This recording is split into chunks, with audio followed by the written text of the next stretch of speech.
கள்ளக்குறிச்சி விஷச்சாராய வழக்கு தற்போது சிபிசிஐடி போலீசாருக்கு மாற்றப்பட்டிருக்கக்கூடிய நிலையில் தொடர்ந்து விசாரணையானது நடைபெற்று வருகிறது. விஷச்சாராய விவகாரம் தொடர்பாக இரண்டாவது நாளாக சிபிசிஐடி போலீசார் விசாரணையை துரிதப்படுத்தியிருக்கிறார்கள். இது பற்றிய கூடுதல் தகவல்களை தருவதற்காக செய்தியாளர் செந்தில் இணைகிறார். செந்தில், விவரங்கள்.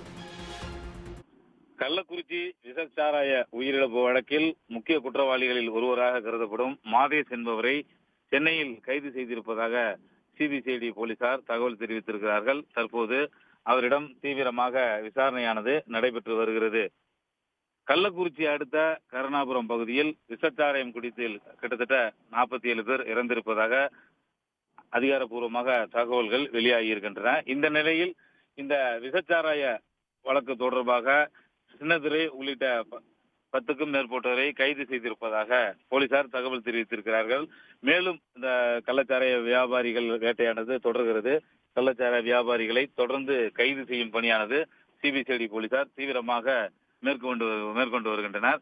இந்த நிலையில் சென்னை அருகே இந்த கள்ளக்குறிச்சி விஷச்சாராய வழக்கில் முக்கிய குற்றவாளிகளில் ஒருவராக கருதப்படும் மாதேஷ் என்பவரை சென்னை அருகே தற்போது கைது செய்திருப்பதாக சிபிசிஐடி போலீசார் தெரிவித்திருக்கிறார்கள். இவரிடம் விசாரணை செய்தால் இந்த கள்ளச்சாராய வழக்கு தொடர்பான முக்கிய விவரங்கள் கிடைக்கும் என தற்போது போலீசார் அவரிடம் தொடர்ந்து, அதாவது சிபிசிஐடி காவல்துறை உயரதிகாரிகள் தீவிரமாக விசாரணை நடத்தி வருகின்றனர். தொடர்ந்து இந்த கைது வேட்டையானது நடைபெறும் எனவும் போலீசார் தெரிவித்திருக்கிறார்கள். தற்போது இரண்டாவது நாளாக கருணாபுரம் பகுதியில் சோதனை, அதாவது விசாரணையானது நடைபெற்று வருகிறது. தற்போது 47 பேர் வரை உயிரிழந்திருக்கிறார்கள். மேலும் சிலர் கவலைக்கிடமான நிலையில் சேலம், விழுப்புரம், புதுச்சேரி ஜிப்மர் ஆகிய மருத்துவமனைகளில் சிகிச்சை பெற்று வரக்கூடிய நிலையில் அவர்களுடைய நிலை தற்போது என்னவாக இருக்கிறது? அது பற்றிய தகவல்கள் தெரிய வந்திருக்கிறதா? இந்த கள்ளக்குறிச்சி விஷச்சாராயம் குடித்த மக்களில் சேலம், அதே போல கள்ளக்குறிச்சி அரசு மருத்துவமனை, புதுச்சேரி ஜிப்மர் மருத்துவமனை, விழுப்புரம் முண்டியம்பாக்கம் மருத்துவமனைகளில் தொடர்ந்து சிகிச்சை அளிக்கப்பட்டு வருகிறது. சென்னையிலிருந்து சென்ற சிறப்பு மருத்துவ குழுவினர் அங்கு தொடர் கண்காணிப்பில் இந்த விஷச்சாராயம் குடித்து உடல்நிலை மோசமாக இருப்பவர்களை தொடர்ந்து தீவிரமாக கண்காணித்து வருகின்றார்கள். தொடர்ந்து சென்னையிலிருந்து மருத்துவ குழுவினர் மேலும் ஒரு மருத்துவ குழுவினர் சென்றிருப்பதாகவும் தகவல்கள் வெளியாகி இருக்கின்றன. தற்போது விஷச்சாராயம் குடித்து பாதிக்கப்பட்டிருக்கிற தற்போது 4 மருத்துவமனைகளில் இருப்பதாக தகவல்கள் வெளியாகிறது. அதாவது சேலம் அரசு மருத்துவமனை, கள்ளக்குறிச்சி அரசு மருத்துவமனை, விழுப்புரம் முண்டியம்பாக்கம் அரசு மருத்துவமனை மற்றும் புதுச்சேரி ஜிப்மர் மருத்துவமனைகளில் உள்ள அந்த பாதிக்கப்பட்டவர்கள் தொடர்ந்து மருத்துவர்களின் தீவிர கண்காணிப்பில் இருக்கிறார்கள்.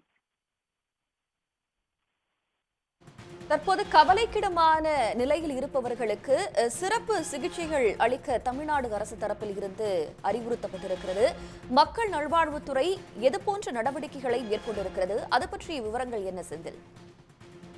தற்போது இதுவரை, அதாவது இந்த விஷச்சாராயம் குடித்து மொத்தம் 47 பேர் உயிரிழந்திருப்பதாக போலீசார் தரப்பிலும், அதாவது அரசு தரப்பிலும் தெரிவிக்கப்பட்டிருக்கிறது. தொடர்ந்து இந்த மருத்துவமனையில் சிகிச்சை பெறுபவர்களுக்கு உயர்தர சிகிச்சை, அவர்களை உயிர்களை காப்பாற்றுவதற்கான சிகிச்சை அளிப்பதற்காக சென்னையில் இருந்து அங்கேயே மருத்துவ குழுவினர் தயார் நிலையில் இருக்கிறார்கள். இது மட்டுமின்றி சென்னையிலிருந்தும் சிறப்பு மருத்துவ குழுவினர் சென்று அங்கு அவர்களுக்கு தேவையான அனைத்து உயர்தர சிகிச்சைகளையும் வழங்குவதற்கான ஏற்பாடுகளை தமிழக அரசு செய்திருக்கிறது. மருத்துவ துறை உயர் அதிகாரிகள் அங்கேயே முகாமிட்டு தற்போது உயர்தர சிகிச்சைகளை வழங்கி வருவதுடன் அந்த பாதிக்கப்பட்டவர்களை தொடர்ந்து கண்காணித்து வருகின்றனர். தங்களோட தற்போது விவரங்களுக்கு நன்றி செந்தில். உடனுக்குடன் செய்திகளை தெரிந்து கொள்ள சன் நியூஸ் பெல் ஐகானை கிளிக் பண்ணுங்க.